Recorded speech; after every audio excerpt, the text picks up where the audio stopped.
update ng bayan. Maasahan anumang panahon.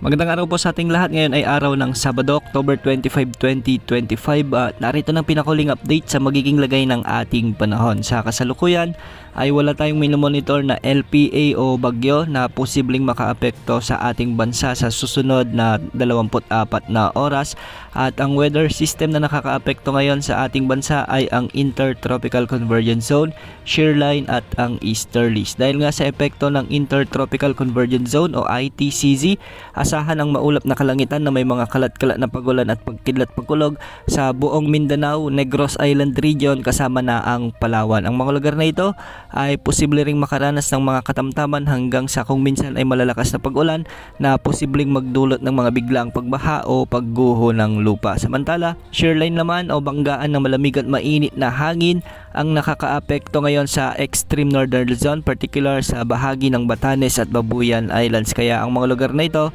ay makakaranas sa araw na ito ng maulap na kalangitan na may mga kalat-kalat na pagulan at thunderstorms. Kaya posible pa rin ang banta ng mga biglaang pagbaha o pagguho ng lupa kung may mga umiiral na katamtaman hanggang sa kung minsan ay malalakas na pag-ulan. Easterlies naman o ang mainit na hangin mula sa karagatang Pasipiko ang magdadala ng maulap na papawirin na may mga kalat-kalat na pagulan at thunderstorms sa bahagi ng Aurora at Quezon Province ngayong araw at hindi rin inaalis ang posibilidad o banta ng mga biglang pagbaha o pagguho ng lupa kung may mga umiiral na katamtaman hanggang sa minsan ay malalakas na pagbuhos ng ulan. Dulot pa rin ng Intertropical Convergence Zone, asahan din ang bahagyang maulap hanggang sa maulap na kalangitan na may mga kalat-kalat na pagulan at thunderstorms sa nalalabing bahagi ng Visayas at nalalabing bahagi ng Mindanao. Kaya hindi rin inaalis ang banta ng mga flash floods at landslides lalo na kung may mga umiiral na severe thunderstorms. Samantala, sa Metro Manila at nalalabing bahagi ng Luzon, asahan din ang bahagyang maulap hanggang sa maulap na kalangitan